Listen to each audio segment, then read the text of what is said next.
Hello, hello, hello. Un moment.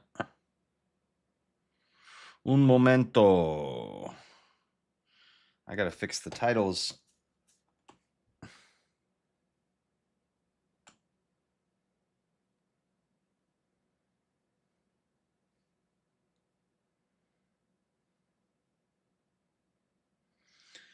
Dude, how come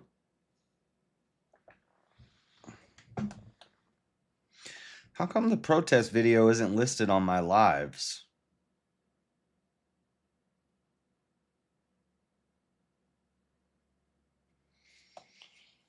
Like on my phone. Did I ever end that live? Maybe. I don't know if I ended it properly because my phone shut down.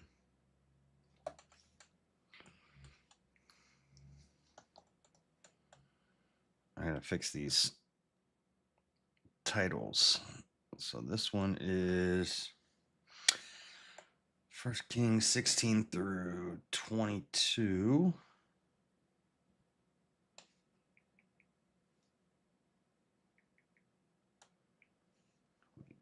Save. This one is 10 through 15.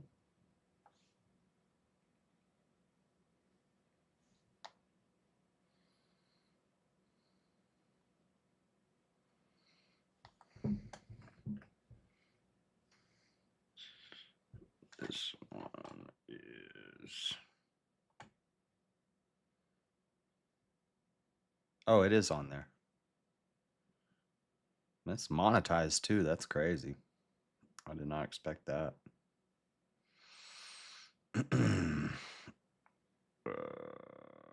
6 through 9.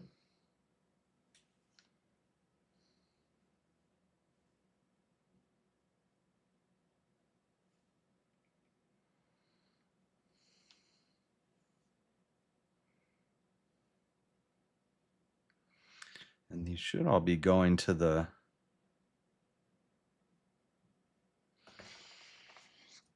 Bible playlist. There's something wrong here. 2 Samuel 20 through 24. 2 Samuel 15 through 19.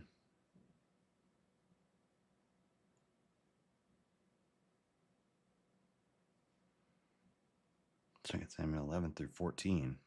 Huh. Anyway. All right. That's all done now. Good morning. Good morning.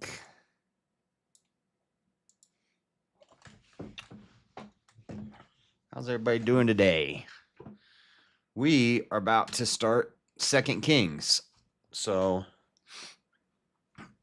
in 2 Kings, we're going to see Elisha succeed Elijah, take his place. We're going to see Elijah get carried off into the heavens in a flaming chariot, which is pretty epic. Enoch and Elijah are the only two that never die. They never died.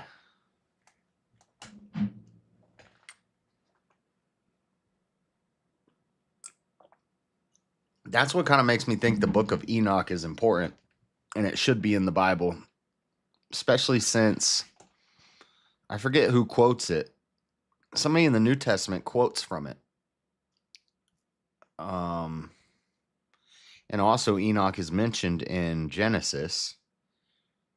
He's the only one in the lineages who doesn't die. It says he was taken up to heaven, like Elijah. So he's an important figure in the Bible. The problem is with putting the book of Enoch into the Bible is there's 5 books of Enoch. And we don't know if they're all written by the same person. We don't know if they're all... I heard some of them are written by a Buddhist, but we don't really know.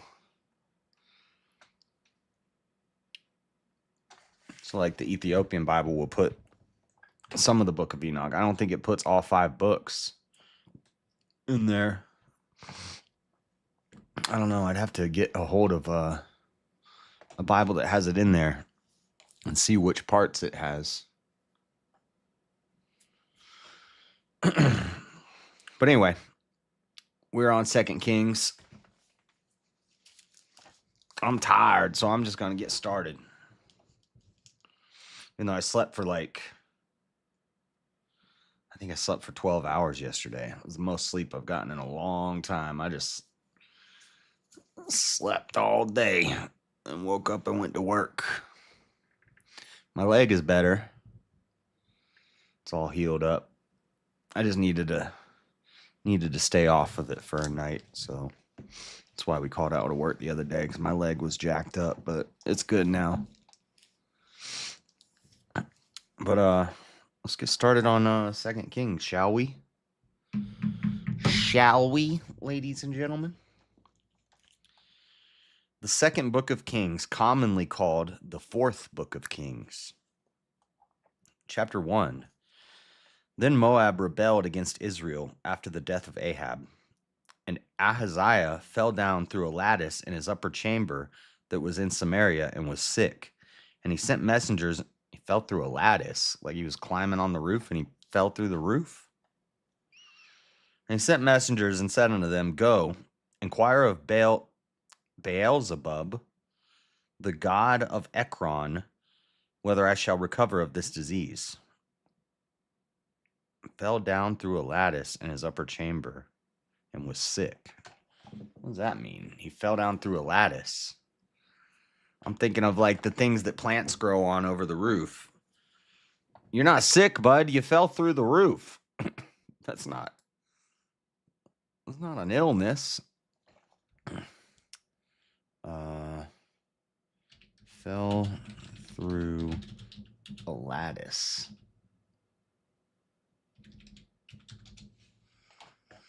First Kings 1:2. Now Ahaziah, the biblical story of King Ahaziah of Israel, he fell through a lattice in his upper chamber and was injured.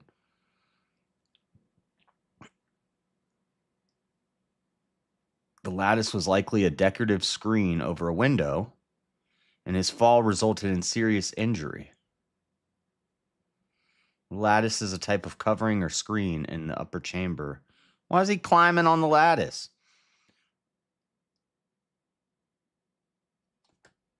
And he says he became sick. Well, I don't know if I would call that a sickness, but okay, or a disease. Go inquire of Beelzebub, the god of Ekron, whether I shall recover of this disease. But the angel of the Lord said to Elijah the Tishbite, Arise, go up to meet the messengers of the king of Samaria, and say unto them, Is it not because there is not a God in Israel that ye go to inquire of Beelzebub, the god of Ekron? Now therefore thus saith the Lord, Thou shalt not come down from that bed on which thou art gone up, but shalt surely die. And Elijah departed. And when the messengers turned back unto him, he said unto them, Why are ye now turned back? And they said unto him, There came a man up to meet us, and said unto us, Go, turn again unto the king that sent you, and say unto him, Thus saith the Lord, Is it not because there is not a God in Israel that thou sendest to inquire of Beelzebub, the god of Ekron? Therefore thou shalt not come down from that bed on which thou art gone up, but shalt surely die. And he said unto them, What manner of man was he which came up to meet you and told you these words? And they answered him, He was an hairy man, and girt with a girdle of leather about his loins. And he said, It is Elijah the Tishbite. Then the king sent unto him. So what's up with all these hairy guys? He's hairy.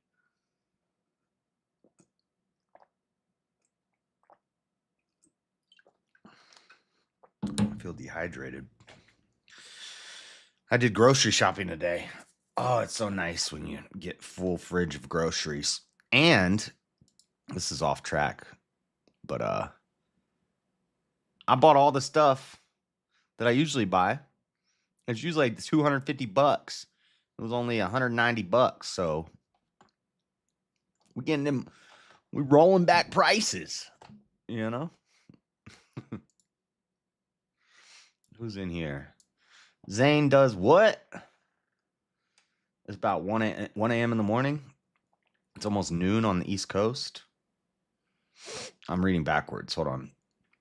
Eli's coming. I couldn't help myself. The Three Dog Night song has been in my head all weekend. I don't know that one. I've been excited to do more study on this. Bible study. Cool. It's 12 p.m. here in the Philippines, by the way. I'm a tad skeptical on Noah's Ark, by the way. Well, that's all right. It's in Turkey. Go find it. Go climb Mount Ararat in Turkey, and you'll see it. It's there. Trust me.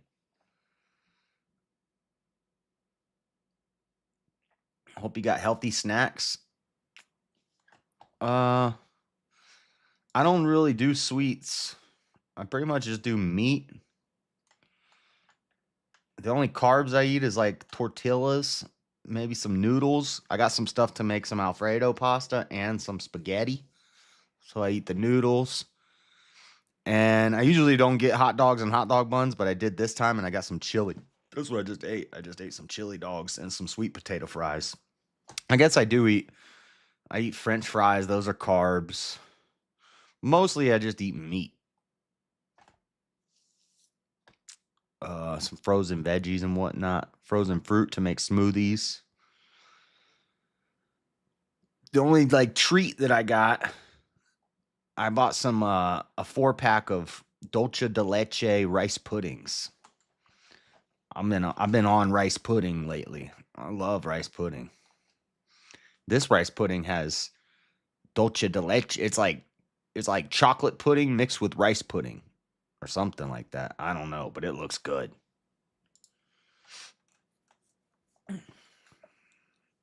Like, I know how Noah's Ark is real, but how the heck would wood turn into stone? That seems weird. Who said the wood turned into stone? And also, that's what petrification is.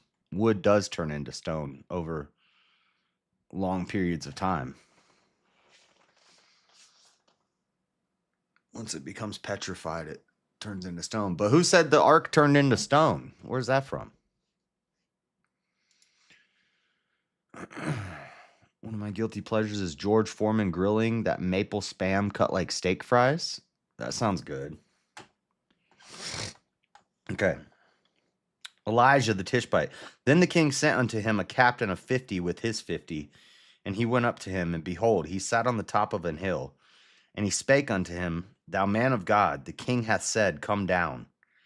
And Elijah answered and said to the captain of 50, If I be a man of God, then let fire come down from heaven and consume thee and thy 50. And there came down a fire from heaven and consumed him and his 50. Let's go, bro. That's the type of faith I want. That's the type of faith I want to have. If anybody messes with me, when I'm up meditating on the mountaintop, somebody comes up and bothers me. I say, you know what? If I'm a man of God, I want a pillar of fire to swallow you whole. And it just happens. Boom. Boom. Could you imagine if we had a president who was a man of God, like Elijah or Moses or something? There would be peace on earth, because whenever anybody caused any problems, we just say, pillar of fire, get them. Nowadays, they call that a nuke, allegedly. But we know those things aren't really real. Okay, back to Bible study. That's crazy. You called a pillar of fire down. You only need the faith the size of the mustard seed. Never tempt God. Facts. Again, also, he sent unto him another captain of 50 with his 50. And he answered and said unto him, O man of God, thus hath the king said, Come down quickly. And Elijah answered and said unto them, If I be a man of God, let fire come down from heaven and consume thee and thy 50. And the fire of God came down from heaven and consumed him and his 50. Maybe the king's going to figure out, quit bothering Elijah. He doesn't want to talk to you. You can keep sending groups of men out there. They're going to get toasty roasted every time. And he sent again a captain of the third 50 with his 50. Oh, here we go again. And the third captain of 50 went up and came and fell on his knees before Elijah and besought him and said unto him, O man of God, I pray thee, let my life and the life of these 50 thy servants be precious in thy sight. Behold, there came fire down from heaven and burned up the two captains of the former 50s with their 50s. Oh, okay, wait. He's still talking. He's saying, behold, there came fire down from heaven and burned up the two captains of the former 50s with their 50s. Therefore, let my life now be precious in thy sight. So the king's like, I think this is King Ahaziah. He tells the third captain, you take 50 guys up there. And he's like, didn't you see what happened to the last two groups you sent out there? Now you're sending me? King's like, do it or I cut your head off. And he's like, okay, we'll go. So when he gets to Elijah, he's like, please, Elijah, please. The king's making me do this. Please don't send the fire from heaven. Please. And the angel of the Lord said unto Elijah, go down with him, be not afraid of him. And he arose and went down with him unto the king. And he said unto him, thus saith the Lord, for as much as thou hast sent messengers to inquire of Beelzebub, the god of Ekron, is it not because there is no God in Israel to inquire of his word? Therefore thou shalt not come down off that bed on which thou art gone up, but shalt surely die. So he died according to the word of the Lord, which Elijah had spoken. And Jehoram reigned in his stead in the 2nd year of Jehoram, son of Jehoshaphat, king of Judah, because he had no son. Now the rest of the acts of Ahaziah, which he did, are they not written in the book of the Chronicles of the kings of Israel?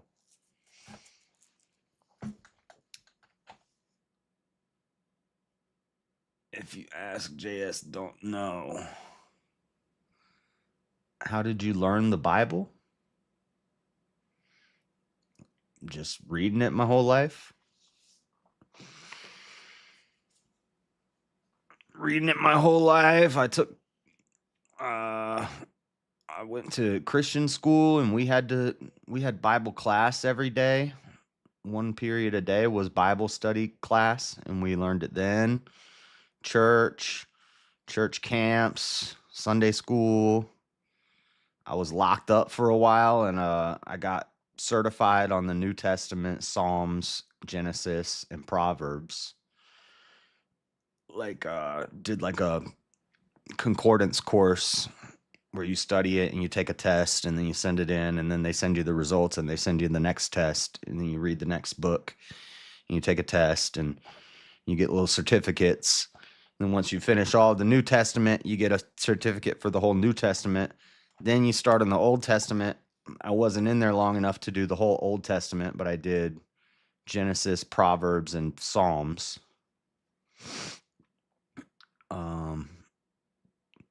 I led Bible studies in jail. I don't know. I've just been reading it my whole life. And I still don't know, everything. I don't know a lot. All right, chapter 2. And it came to pass when the Lord would take up Elijah into heaven by a whirlwind, that Elijah went with Elisha from Gilgal. Here we go. And Elijah said unto Elisha, tarry here, I pray thee, for the Lord hath sent me to Bethel. And Elijah said unto him, as the Lord liveth, and as thy soul liveth, I will not leave thee. So they went down to Bethel. And the sons of the prophets that were at Bethel came forth to Elisha, and said unto him, knowest thou that the Lord will take away thy master from thy head today? And he said, yea, I know it. Hold ye your peace. And Elijah said unto him, Elisha, tarry here, I pray thee, for the Lord hath sent me to Jericho. And he said, as the Lord liveth, and as thy soul liveth, I will not leave thee. So they came to Jericho. And the sons of the prophets that were at Jericho came to Elisha, and said unto him, knowest thou that the Lord will take away thy master from thy head today? And he answered, yea, I know it. Hold ye your peace. And Elijah said unto him, tarry, I pray thee, here, for the Lord hath sent me to Jordan. And he said, as the Lord liveth, and as thy soul liveth, I will not leave thee. And they two went on. And 50 men of the sons of the prophets went and stood to view far off. and they too stood by Jordan. Check this out. People always talk about the Red Sea being parted. The Jordan gets parted twice by Joshua. Moses parts the Red Sea. Then who was it that parted the Jordan when they were crossing the Jordan? It was Joshua, right? I can't remember. And now Jordan's going to get parted again by Elijah. And Elijah took his mantle and wrapped it together and smote the waters, and they were divided hither and thither, so that they too went over on dry ground. So Elijah and Elisha walked across dry ground. So Elijah also split the Jordan River.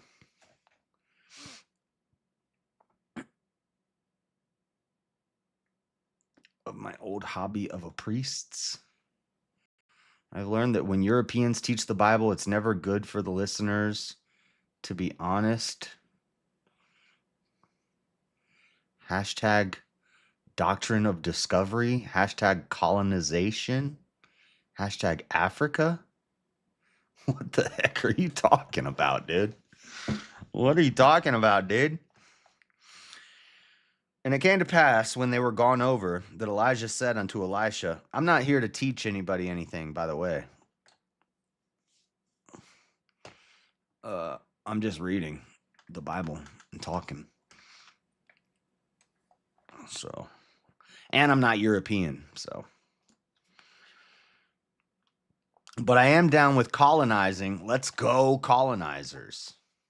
If you don't like colonizing, then what the heck are you doing with your life?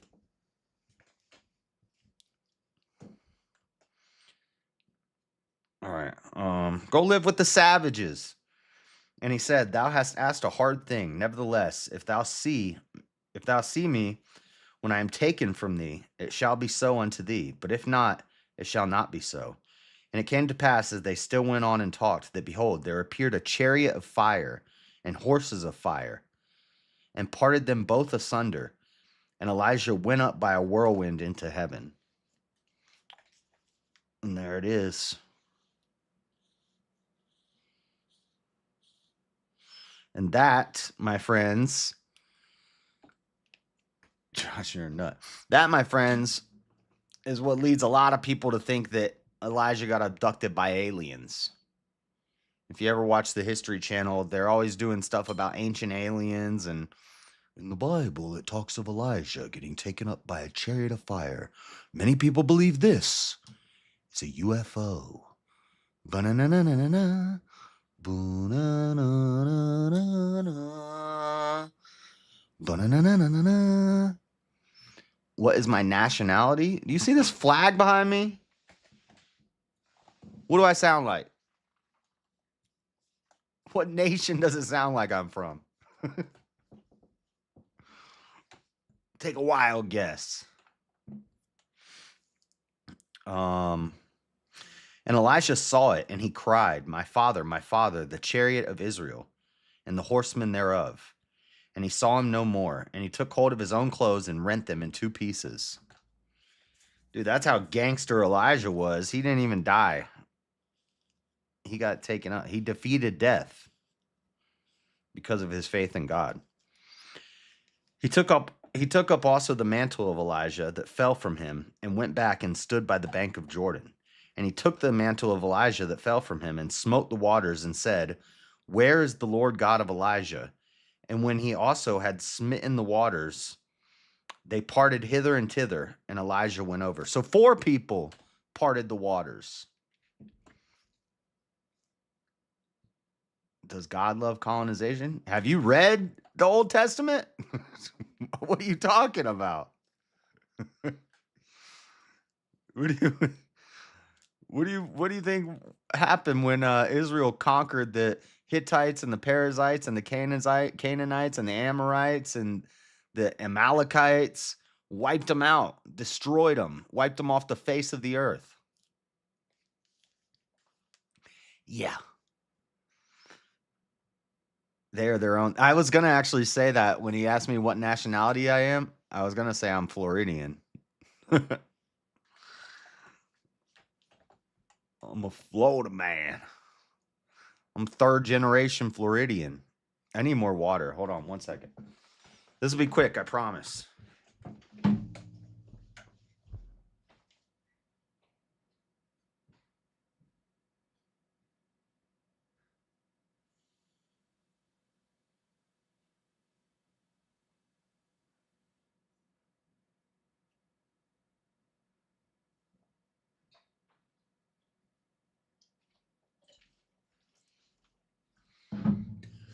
And the Jebusites and the Shuhites and the everything ites, all the ites got smitten, smoted, utterly destroyed, wiped off the face of the earth. You're one of the better ones I met. That is a compliment. You don't like Florida, man? Okay, where was I? So Elijah just parted the Jordan also. But I think the Red Sea is the most impressive. If we're just talking about size and gallons of water that were separated, because the Jordan is not as big as the Red Sea. When Moses parted the Red Sea, well, it's all impressive, but that was really impressive. Okay. And when the sons of the prophet, when the sons of the prophets, which were to view at Jericho, saw him, they said, "The spirit of Elijah doth rest on Elisha." And they came to meet him and bowed themselves to the ground before him. And they said unto him, "Behold now, there be with thy servants 50 strong men. Let them go, we pray thee, and seek thy master, lest peradventure the Spirit of the Lord hath taken him up, and cast him upon some mountain, or into some valley." And he said, Ye shall not send. And when they urged him till he was ashamed, he said, "Send." They sent therefore 50 men, and they sought 3 days, but found him not. So they're looking for Elijah. They're like, "Yo, let us go search, because maybe it was a tornado, you know? Maybe Elijah got sucked up in a tornado, and he's got thrown into the mountain somewhere, and we need to go find his body so we can bury him. Or maybe he's still alive out there suffering." And Elisha's like, "No, he got taken up to heaven by God. You're not going to find him." But they kept bothering him. Come on. We want to. Call-in night is on Friday or Saturday. It's Discord.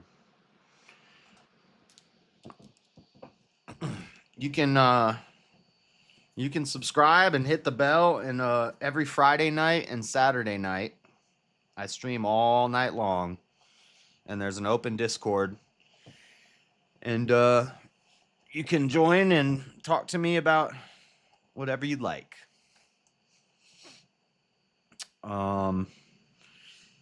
And when they came again to him, for he tarried at Jericho, he said unto them, "Did I not say unto you, go not? I told you not to go. You didn't find him, did you?" And the men of the city said unto Elijah, "Behold, I pray thee, the situation of this city is pleasant, as my Lord seeth.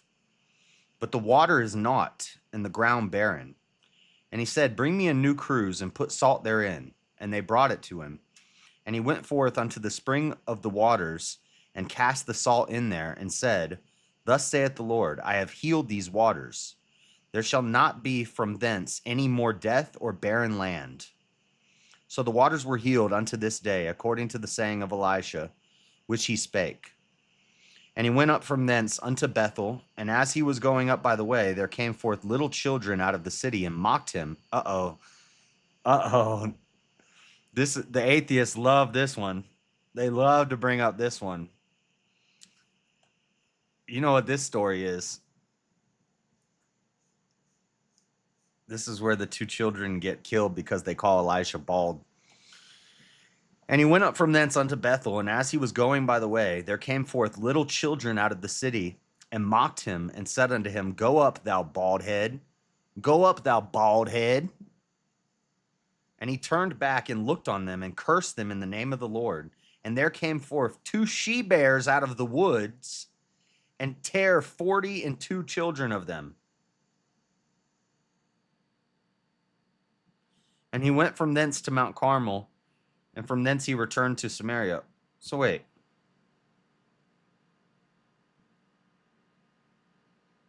Okay, so it's not 2 kids. So it's a whole bunch of kids. It's not just 2 kids. It was a whole bunch of kids. It was 42 kids. And the bears ate them all. Dude, the atheists will read that and they'll be like, God seems so mean. What a real jerk that God is. When I read it, I'm like, let's go. Get him. They disrespected a prophet. He was a man of God. He was the type of man that you could look at him and you could see that he was righteous. And these children were degenerate little kids raised in a land worshiping Baal by garbage parents, garbage culture, little degenerate kids making fun of a man of God, making fun of a prophet. So they got eaten by bears. Based. That's all I got to say. I actually want to read how some people, how like the softer Christian world justifies this. Because I'm sure if we look at like, hold on, 2 Kings 2:23 through 25. Apologetics.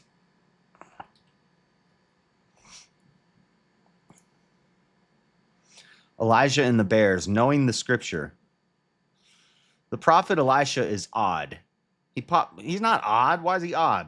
He pops up in 1 Kings 19:19-21 as the protege of Elijah, but he then remains invisible until 2 Kings 2, when Elijah is carried into heaven, and they make it seem like he disappeared for a long time. It was like half a chapter.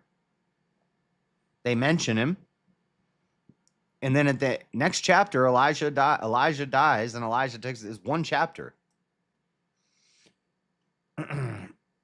We follow him through a series of miracles. Several are bizarre. Some seem almost trivial, but one is notorious. The story of the boys and the bears. The story, more like an anecdote, is strange and rather unsettling. I'm not unsettled. It's also quite short. Here's the whole thing. 42, the boys. A she-bear and 2 bears went out from the woods, and they tore up them 42 of the boys. And he went from there to Mount Carmel, and from there he returned to Samaria. The first instinct of modern readers might be to laugh because it seems almost cartoonish. Well, I'd laughed. But really, it is a troubling story. I'm not troubled. Troubling that a prophet seems so petty, and troubling that God then seems to honor that apparent pettiness in so gruesome a fashion. But the story is supposed to be unsettling. Perhaps, though, we can consider some points that will help us put the story in a proper light. Where is this? Gilgal, Jericho, Bethel, and the Jordan. First, consider the geography. We are headed out from Gilgal, final prophet circuit. They will go as far as Bethel and to Jericho and then to Jordan. Gilgal is where Joshua and the Israelites who entered Canaan set up memorial stones for the Jordan crossing. Jordan River is Elijah and Elisha's ultimate destination. They will cross it together. Then Elisha will re-enter Canaan, crossing back alone. So Elisha enters the promised land as a new Joshua, clothed with the Spirit. Then, just like Joshua, he will head for Jericho and then Bethel. Well, when Joshua went to Jericho, he destroyed it. But when Elisha goes to Jericho, the walls do not come tumbling down. Instead, the men of Jericho receive Elijah and recognize him as the new anointed of the Lord. Not so at Bethel, near which our story actually takes place. Bethel, literally Beth-El, the house of God, was a place of special significance and sanctity. Even before Joshua's conquest, it was where God revealed himself to Jacob. It's also a place in the northern kingdom of Israel, has a particular scandalous center of idolatry. Bethel was one of the locations where the northern kingdom's first king, Jeroboam, set up golden calves in rivalry to the Jerusalem temple. This idolatry continued into Elisha's time, as all the northern kings followed in Jeroboam's wicked ways. This is what I just said. They were a bunch of idolatrous, degenerate kids. And we're good as keeping them around, you know? When is this? Probably within the days of Elisha taking Elijah's place. Men of the city go and search for Elijah. They don't find him. Elijah cleanses the city's water supply, then heads to Bethel.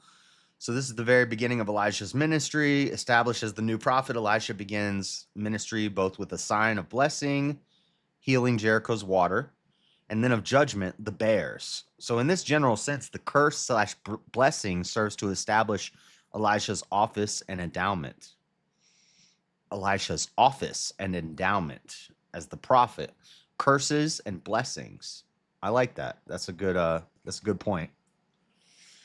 But destroying children, we should also clarify a false conception we might have of what actually happened at Bethel. The common impression is of a crotchety prophet on the one hand and a horde of school children on the other. But is this the case? Are they going to say that they're not actually children? Because, come on, this is weak. I heard somebody use this to justify it recently. I think Shiva was asking, I can't remember who said it, but they're like, well, we don't actually know that they were children. And Shiva ate him up because she was like, it says children. It does say children. I think that they're going to try to say that they're not necessarily children. Yep, that's what they're doing. Okay, well, let's see. Hold on. Because maybe the Hebrew's different. The terms used in the story are Nearim Quetanim, translated in the ESV as small boys, and Yeladim, translated in the ESV as boys. Both terms can include little children, but also have a wider field of possible meaning. For example, the first term is used in Genesis 14:24 to describe men old enough to go with Abram on a military expedition. And in Genesis 34:19 for a man old enough to seek marriage with Jacob's daughter.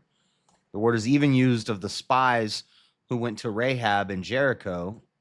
Granted, the adjective Nearim probably does indicate that these youths of Bethel were somewhat younger than fully grown men.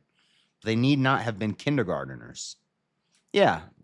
So they could have been, 10, 11, 12, 13. They can speak, They're route running around alone. They can talk. So maybe they're preteens.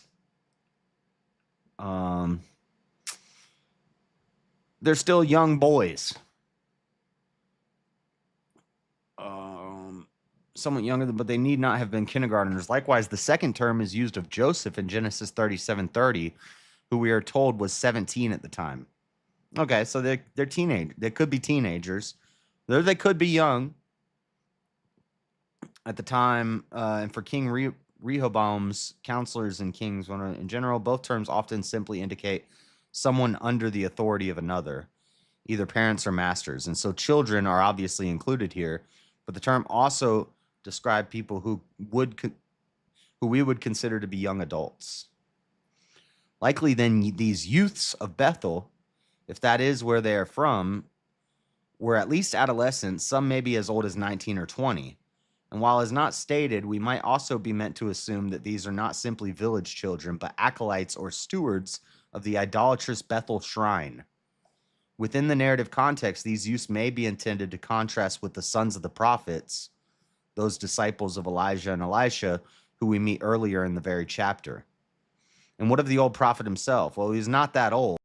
Elijah had exceeded Elijah by the time of Jehoram, Ahab's son, and toward the end of Jehoshaphat of Judah's reign, which was around 850 BC and died during the reign of King Joash, whose reign began about 800 BC. So Elijah's ministry seems to have spanned roughly 5 decades minimum.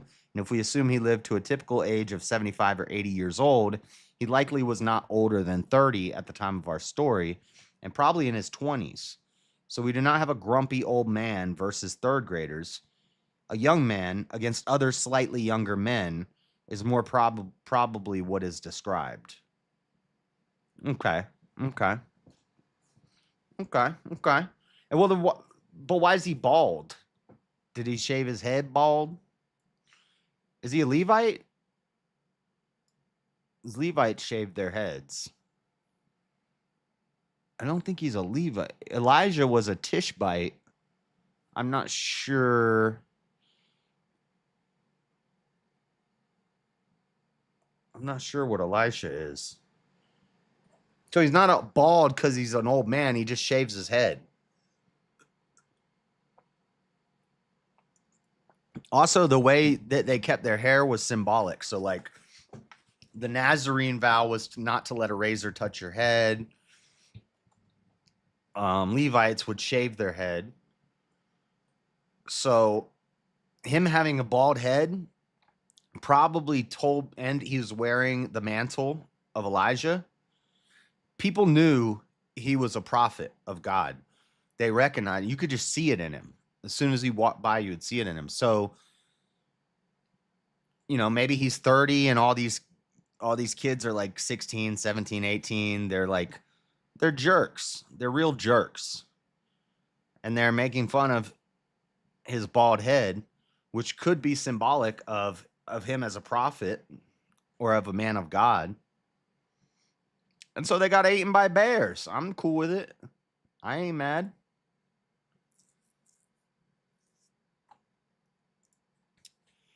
But we can be more certain and specific. It is interesting to note that in the chapter just before Elisha and the bears, in one of the final episodes of Elijah's life, in which he meets the messengers of King Ahaziah, Elijah described as literally a lord of hair.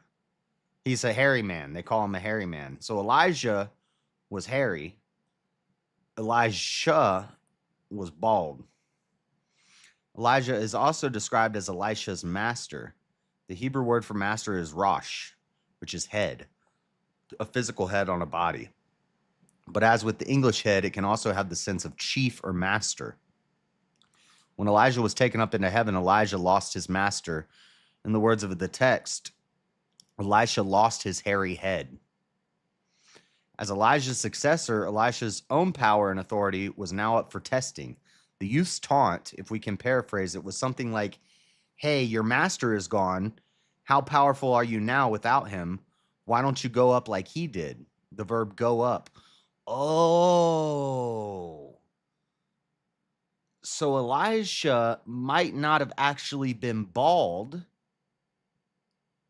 When they call him the bald man, they're saying he lost his master, who was Elijah, who was called hairy.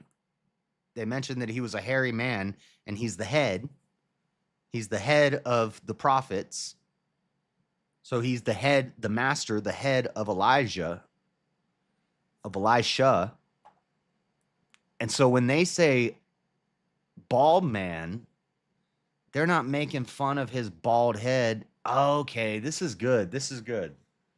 So it's not a bunch of 6-year-old kids laughing at a bald old guy. It's a bunch of teenagers insulting God's prophet who is about their age, and he's not actually bald-headed. When they call him bald-head, they're making a joke about Elijah dying, and they're saying, why don't you go up to heaven like he did? If you're they're mocking him. They're mocking God specifically. So good. I'm glad they got eaten by bears. Girl bears at that. Mama bears. They got eaten by mama bears. Nice.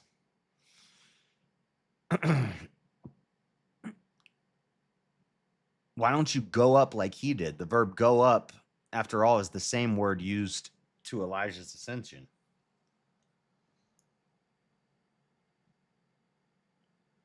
But it says little children. See, they're taking us to the ESV. This says little children. I have to get my Strong's Concordance out. 9, little, 9. Or young men. Little children or young men.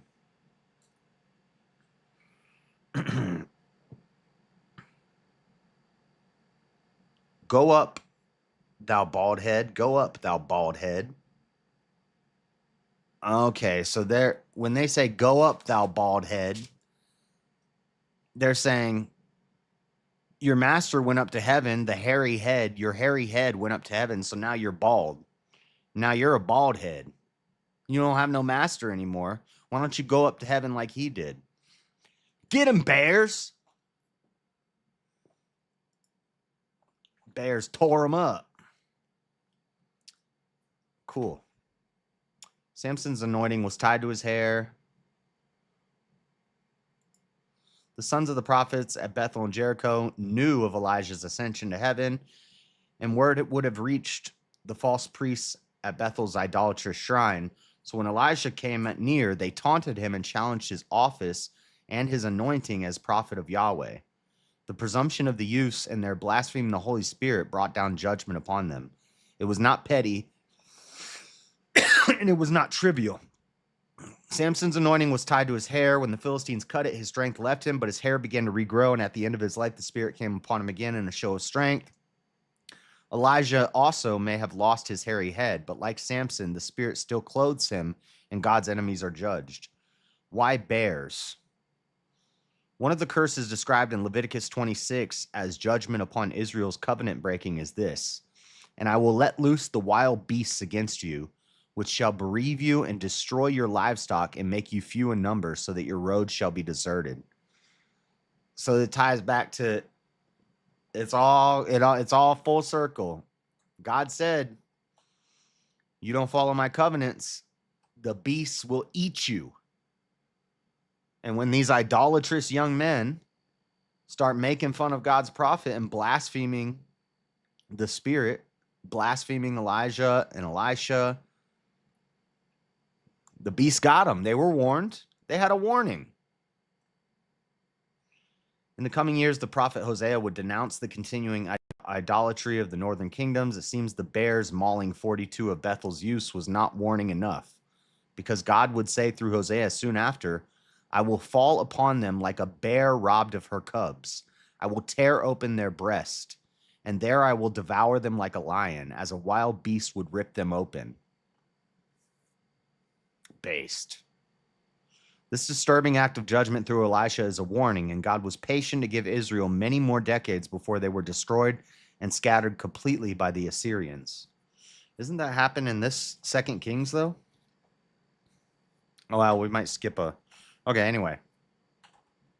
So is the story funny or embarrassing? The fact is the story does not reflect poorly either on God or on his prophet. Instead, it reflects poorly on those who despise God's words and the ones carrying his spirit. Yeah. Yep.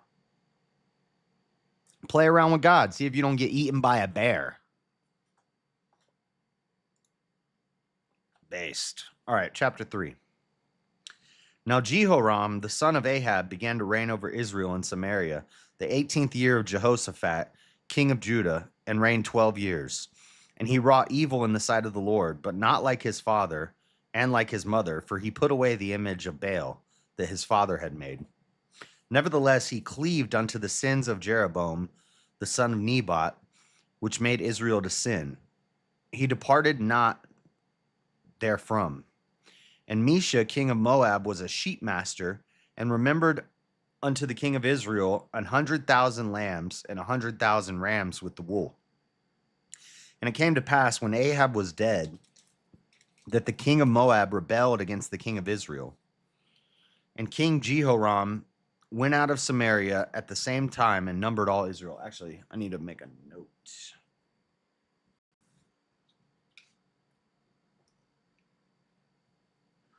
We're on verse 7. Remember that, verse 7.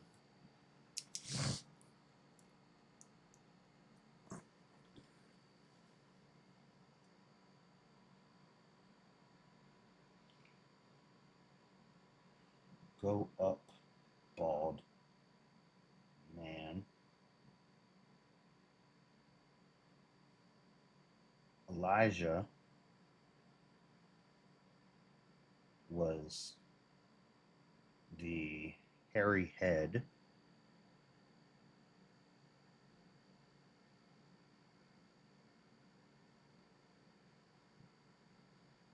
that Elisha lost. They were blaspheming.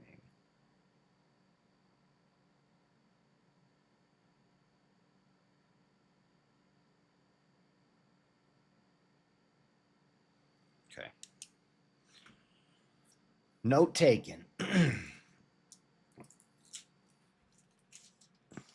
All right.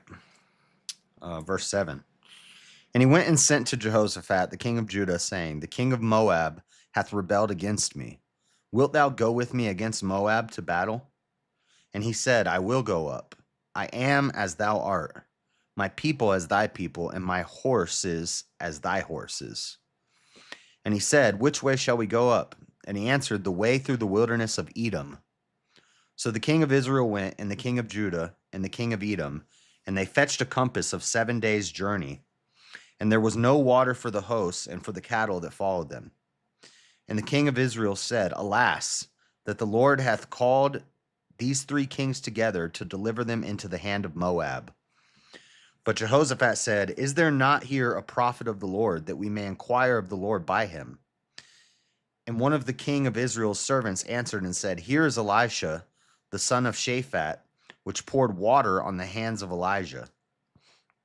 And Jehoshaphat said, the word of the Lord is with him. So the king of Israel and Jehoshaphat and the king of Edom went down to him. And Elijah said unto the king of Israel, what have I to do with thee? Get thee to the prophets of thy father and to the prophets of thy mother. And the king of Israel said unto him, nay, for the Lord hath called these 3 kings together to deliver them into the hand of Moab.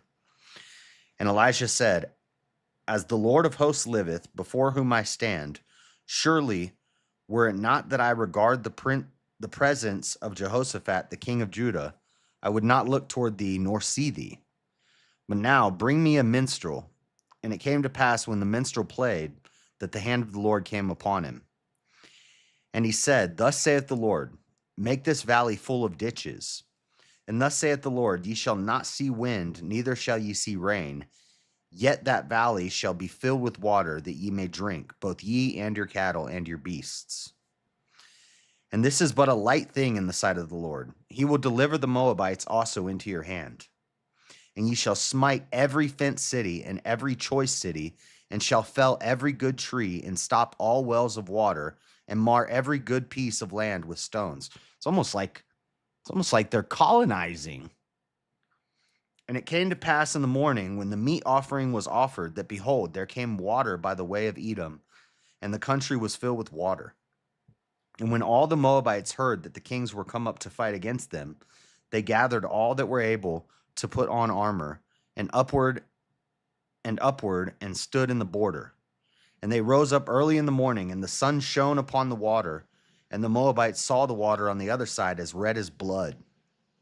And they said, this is blood. The kings are surely slain, and they have smitten one another. Now therefore, Moab to the spoil. So they think the water's blood red because there was a battle between the 3 kings, and they all killed each other. So Moab is like, oh, well, let's go get the spoils of their battle. Not so fast, Moabites. You about to get colonized, my boys.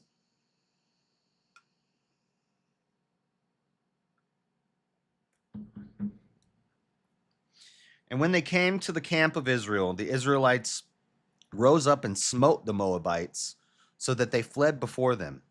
And they went forward, smiting the Moabites even in their country. And they beat down the cities, and on every good piece of land cast every man his stone and filled it. And they stopped all the wells of water and felled all the good trees. Only in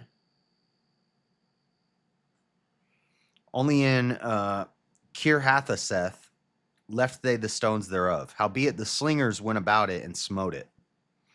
And when the king of Moab saw that the battle was too sore for him, he took with him 700 men that drew swords to break through even unto the king of Edom, but they could not.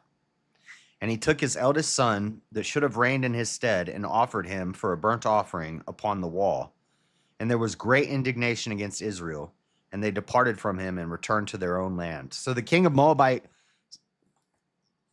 sacrificed his son as a burnt offering, not to God, to whatever demon the Moabites worshipped. And didn't work. It didn't save him. Dude, I got to fix these wires. I still need to do some wire management, but I'm going to wait till I get my... I got to order a secondary camera and a stream deck so I can have sound effects. And then I got to fix a couple of these wires. We got a bit of a wire issue going on here. Not bad. It's not bad. I got it pretty good, but there's a couple I still need to fix. All right. So he burnt his son alive. Chapter 4. Chapter 4. Oh, he's going to multiply her oil like Elijah did? They already did this one. He's going to do it again. We're going to go to chapter... We'll go through chapter 5. So we got 2 more chapters. Now there cried a certain woman of the wives of the sons of the prophets unto Elisha, saying, Thy servant, my husband, is dead. And thou knowest that thy servant did fear the Lord. And the creditor is come to take unto him my 2 sons to be bondmen. That means slaves. The creditor is coming to take her sons as slaves because her husband died and he owed some money. And Elijah said unto her, What shall I do for thee? Tell me, what hast thou in the house? And she said, Thine handmaid hath not anything in the house save a pot of oil. Then he said, Go borrow the vessel abroad of all thy neighbors, even empty vessels. Borrow not a few. Get a lot of them. Go get all the empty vessels from all your neighbors. And when thou art come in, thou shalt shut the door upon thee and upon thy sons, and shalt pour out into all those vessels, and thou shalt set aside that which is full.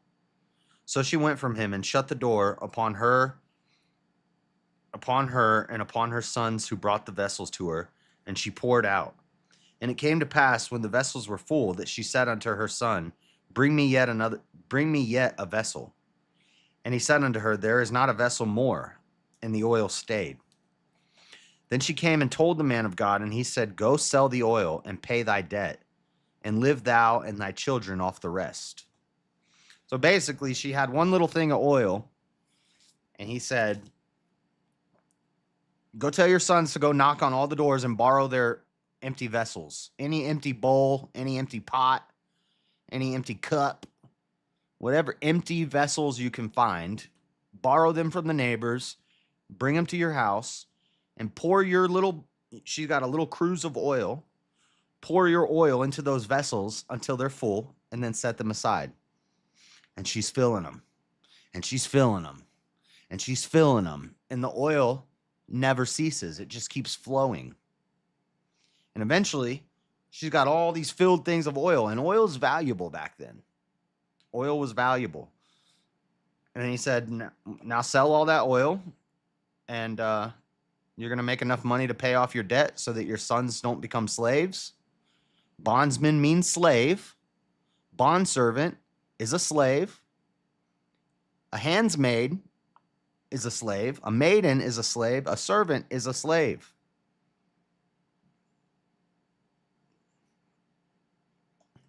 Yep. Her sons were going to become slaves.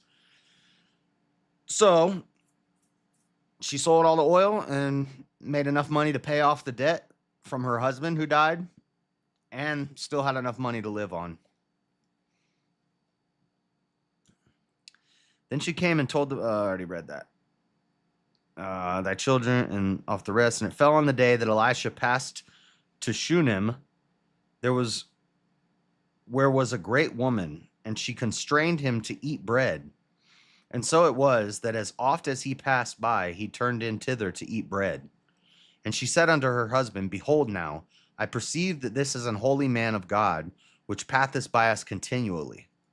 Let us make a little chamber, I pray thee, on the wall, and let us set for him there a bed and a table and a stool and a candlestick. And it shall be when he cometh to us that he shall turn in thither. And it fell on a day that he came thither, and he turned into the chamber and lay there.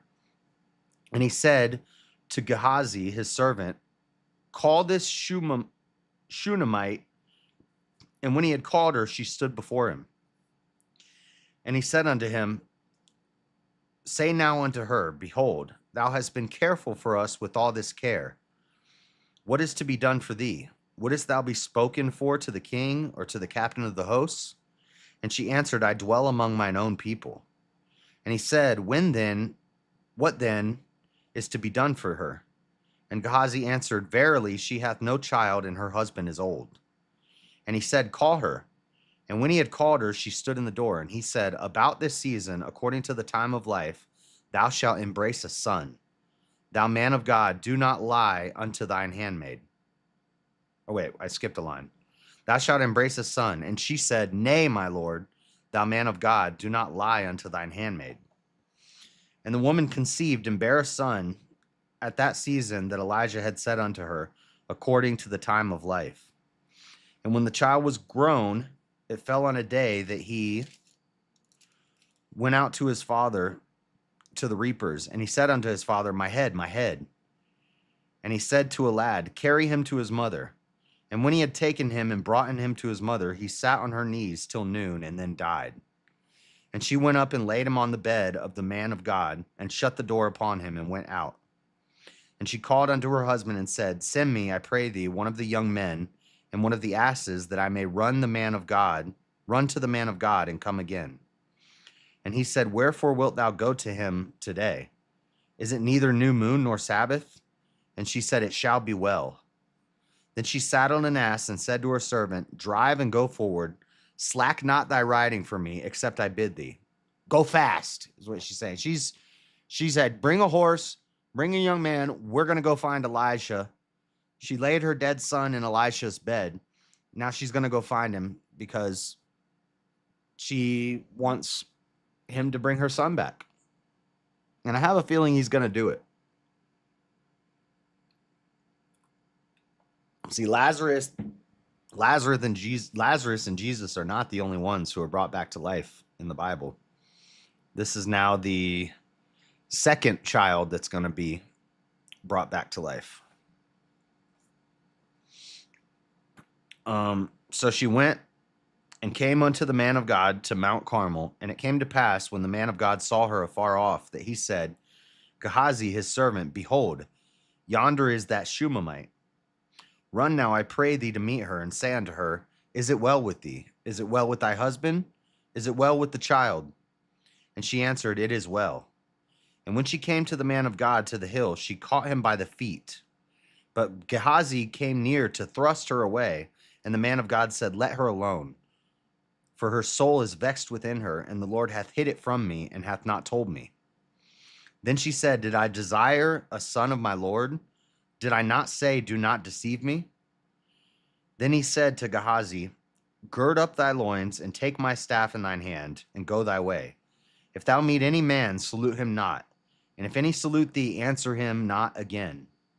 And lay my staff upon the face of the child. And the mother of the child said, as the Lord liveth, and as thy soul liveth, I will not leave thee. And he arose and followed her. And Gehazi passed on before them, and laid the staff upon the face of the child. But there was neither voice nor hearing. Wherefore he went again to meet him, and told him, saying, the child is not awakened. And when Elisha was come into the house, behold, the child was dead, and laid upon his bed. He went in therefore, and shut the door upon them twain, and prayed unto the Lord. And he went up and lay upon the child, and put his mouth upon his mouth, and his eyes upon his eyes, and his hands upon his hands. And he stretched himself upon the child, and the flesh of the child waxed warm. Then he returned and walked in the house to and fro, and went up and stretched himself upon him, and the child sneezed 7 times, and the child opened his eyes. And he called Gehazi and said, call this Shunammite. So he called her. And when she was come in unto him, he said, take up thy son. Then she went in and fell at his feet, and bowed herself to the ground, and took up her son, and went out. And Elisha came again to Gilgal, and there was a dearth in the land, and the sons of the prophets were sitting before him. And he said unto his servant, set on the great pot and seethed pottage for the sons of the prophets. And one went out into the field to gather herbs, and found a wild vine, and gathered there of wild gourds his lap full, and came and shred them into the pot of pottage, for they knew them not. So they poured out for the men to eat, and it came to pass as they were eating of the pottage, that they cried out and said, O thou man of God, there is death in the pot. And they could not eat thereof. But he said, Then bring meal. And he cast it into the pot, and he said, Pour out for the people, that they may eat. And there was no harm in the pot. And there came a man from Baal Shalisha, and brought the man of God bread of the first fruits, 20 loaves of barley, and full ears of corn, and the husk thereof. And he said, Give unto the people, that they may eat. And his servitor said, What should I set this before an hundred men? He said again, Give the people, that they may eat. For thus saith the Lord, They shall eat, and shall leave thereof. So he set it before them, and they did eat, and left thereof according to the word of the Lord. So again, feeding a multitude. Multiplying stuff is not, Jesus does it. Prophets in the Old Testament do it. They multiply food. I think it's literal, but there's also a bit of symbolism here in that we're told to feed the hungry. And so the way I see it is, like, I don't have $1 million to go feed all the hungry people. But if I seek God in his right way, and I focus on improving myself, God's going to add everything unto me. If he sees fit for me to have a wife and children, he'll add those things unto me. And then I'll feed my family. And then eventually, and I'm not trying to do prosperity gospel, but there is blessings that come from seeking God in his right way. You will start to be more successful. There's just blessings. Like, we see kings and stuff become rich, and as you grow and as you better yourself, then you can better your family, then you can help out your community and your city, and then your state, then your country, then the world. And we can feed the poor. Greater things can we do than what Christ did. He fed 5,000. Like, there's Christian missions that feed millions of people. Christians do more charity work than anybody in the world. And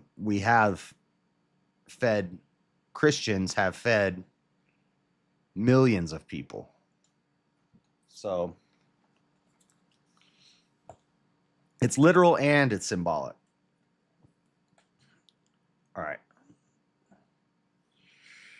One more chapter. Let's do chapter 5. Naaman's leprosy cured.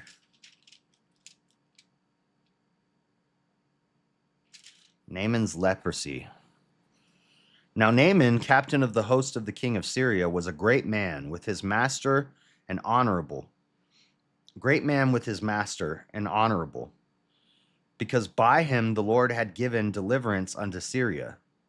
He was also a mighty man in valor, but he was a leper.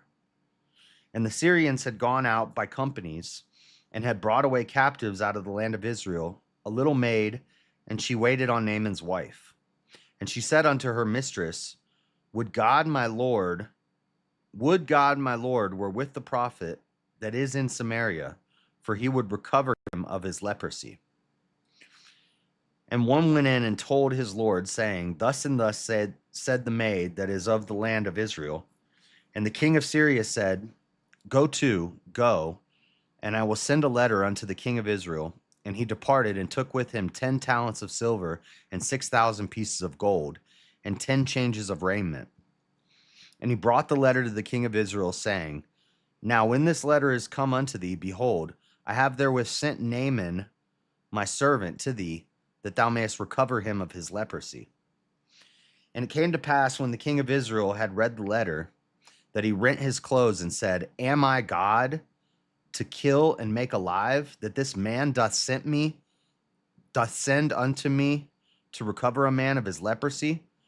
Wherefore consider, I pray you, and see how he seeketh a quarrel against me. And it was so, when Elisha, the man of God, had heard that the king of Israel had rent his clothes, that he sent to the king, saying, Wherefore hast thou rent thy clothes? Let him come now to me, and he shall know that there is a prophet in Israel.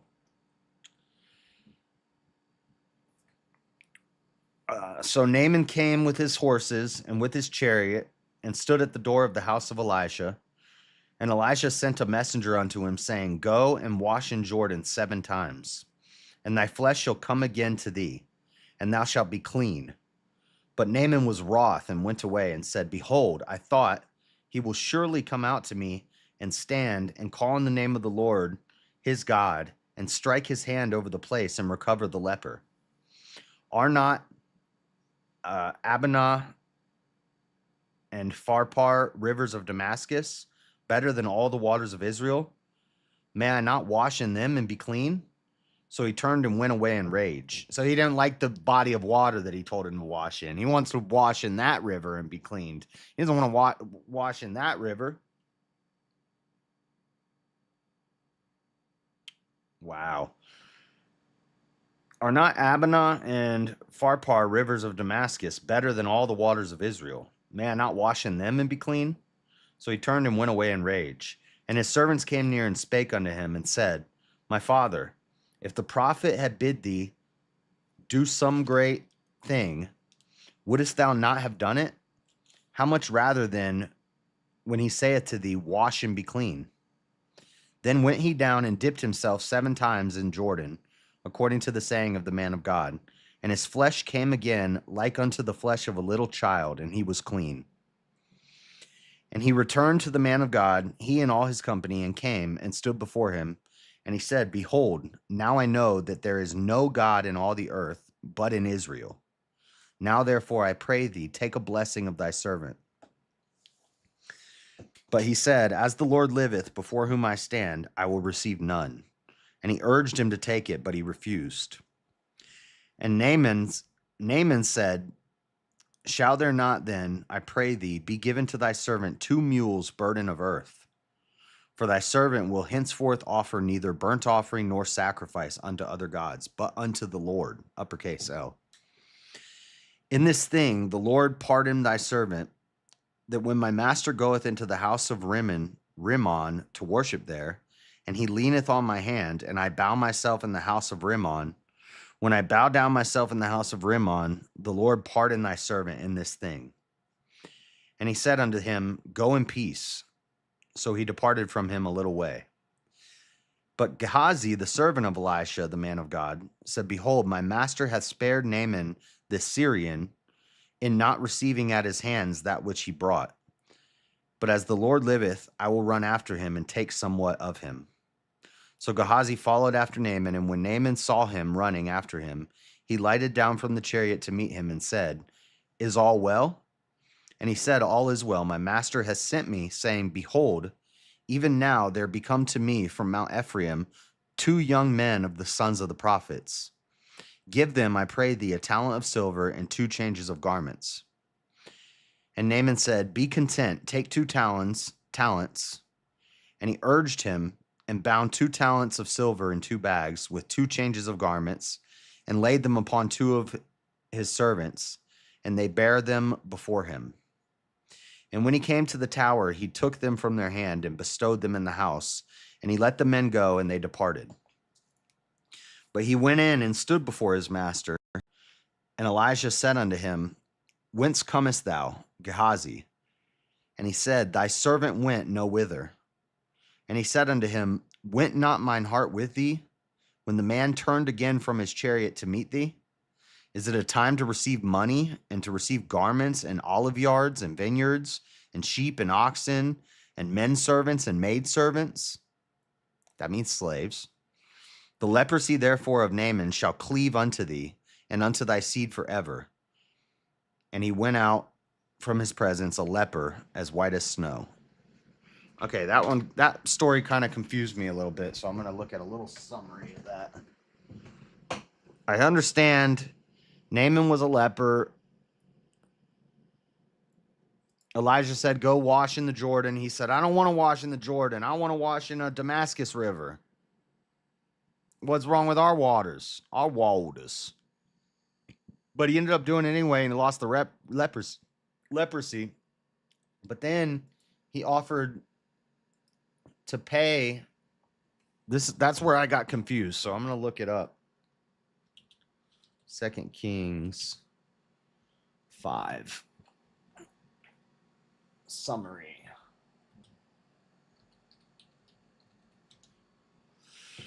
2 King 5 tells the story of Naaman, a Syrian general who is healed of leprosy by the prophet Elisha. Naaman, initially arrogant and expecting special treatment, is instructed to wash in the Jordan River 7 times.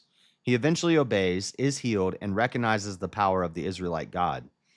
The chapter also highlights the greed of Elijah's servant Gehazi, who is punished for deceiving Naaman and taking a reward. Oh, so that's what happened. That's why Gehazi got the leprosy. Gehazi is Elisha's servant. Naaman offers to pay Elijah for healing his leprosy, and Elijah says, no, I don't want to take it. So Naaman leaves. As Naaman's leaving, Gehazi, Elisha's servant, chases after Naaman, and he's like, yo, he didn't want to take the payment. I'll take the payment. We got a couple servants here. We'll take the payment. We'll take that silver and those garments. Then Naaman said, all right, here you go. Here's the stuff I offered to pay. Elisha didn't want it, but if you want it, here you go. We'll pay you. And then Elijah sees that they took the payment, and Elijah says, okay, you wanted to not listen to what I said? You can have the leprosy that I took from him. Now Gehazi gets leprosy. So Naaman's journey. Naaman, with the king of Syria's blessings, travels to Israel with gifts, expecting a grand reception and a miraculous cure. Elijah sends a message instructing Naaman to wash 7 times in the Jordan River. Naaman is angered by the seemingly simple and undignified cure, expecting a more elaborate ritual. He expected Elijah to show up, make a big show out of it, lay hands on him, and cure him of his leprosy. But instead, Elijah's like, just tell him to go take a bath in the river 7 times.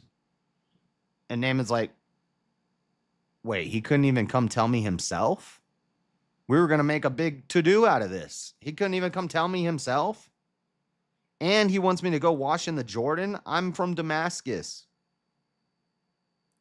I ain't trying to wash in the dang Jordan. That's Israelite waters.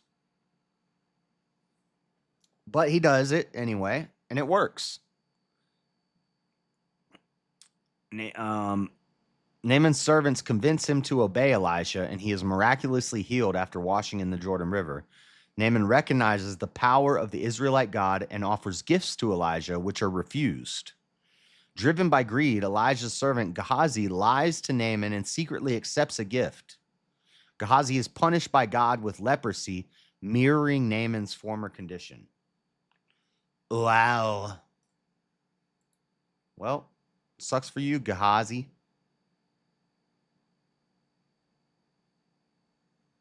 So much easier to see blessings when you lean into trusting God.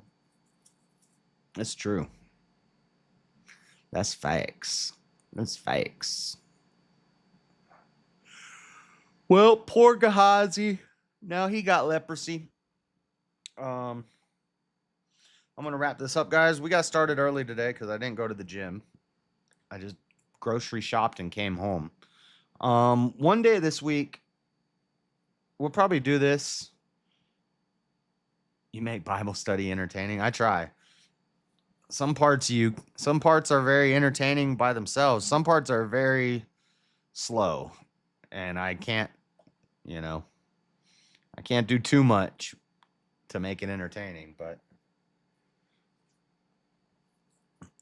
but so far Kings has been good to us. A lot of interesting stories. One day this week I need to do some debate prep. I need to watch. I'm gonna watch him react to Mosman versus Andrew Wilson, and then Mosman's having a guest on his show. I don't know if he did it yet or when he's gonna do it, but I'm gonna watch that, study that, and then we're gonna look at some summaries of some books that Mosman sent me lists of, and we're gonna read about the books. I don't have time to read all the books he sent me, but I just want to get a idea of what because he sent me books that helped inform his like worldview, and so I want to kind of get an idea of what those books are about, the authors of those books, and what they talk about. And we're just gonna take a lot of notes. We're gonna take notes,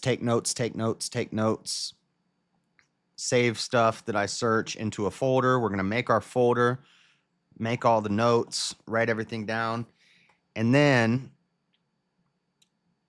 I'm just gonna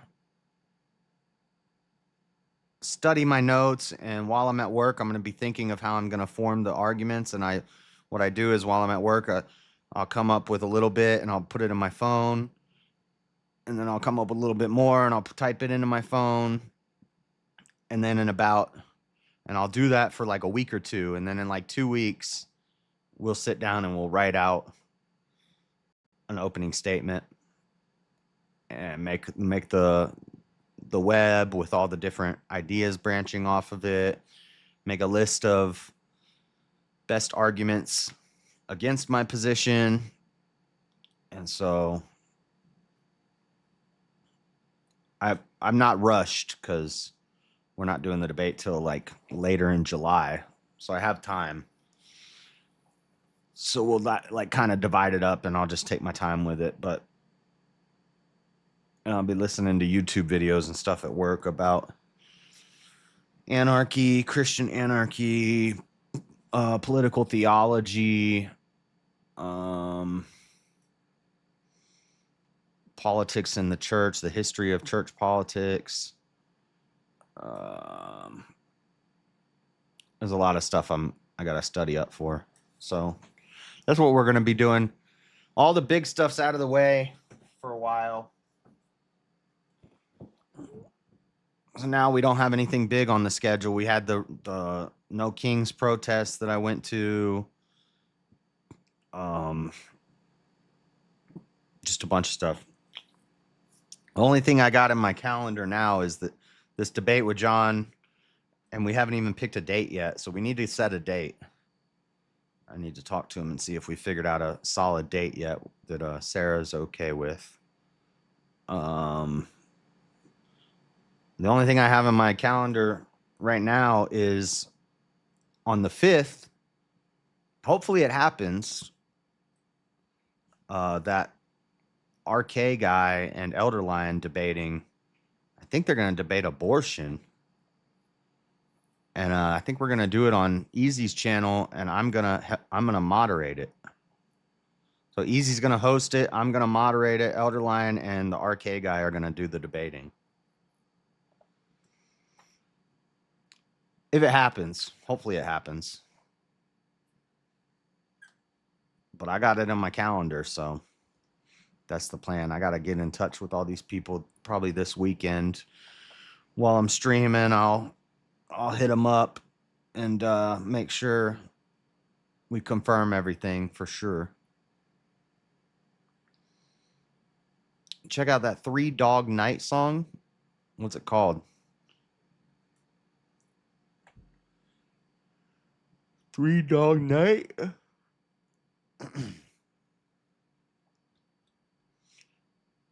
Eli's Coming. Is it called Eli's Coming? Maybe I'll check it out. All right, but I'm gonna head out, guys. Oh, and for the nerds gamer update, dude, I was fighting that boss and I couldn't kill him, and then I figured out there was a whole other section of chapter 2 that I hadn't done yet. So I went and did that, killed like 3 other bosses, got the thing I was looking for, which is an item called the Wind Tamer. You're supposed to use that thing to help you kill the boss. And I totally forgot that I got it. Probably because I was drinking the other night. And I kept trying to kill the boss over and over again without using the item that I went through all that work to get. So next time we play Wukong, all I got to do is use the... Eli's coming. Okay, I'll check it out. All I got to do is use the Wind Tamer and I can kill the boss. I fought him like 100 times. And I wasn't even using the item that I went way out of my way to get to kill him. I forgot to even use the item that I just got. Because I was tipsy. But next time we play Wukong, he's going down. And then we get to move on to chapter 3 finally. There's 6 chapters in that game. It's a funky ditty from the past. All right. Eli's coming from three dog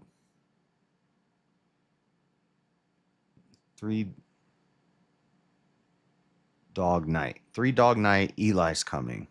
I'll check it out. But thank you guys for hanging out. I'm gonna dip. God bless everybody. I will probably send you over to Angry Conservative. There's only 4 people, so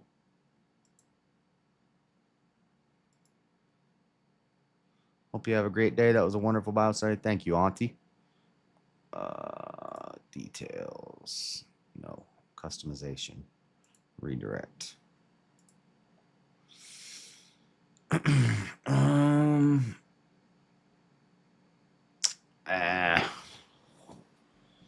Never mind. He's not live, and we're not gonna do a raid today. There's only 5 people here, and it's all right. But thank you guys for hanging out. I'll see you later. See you tomorrow morning. We started early today.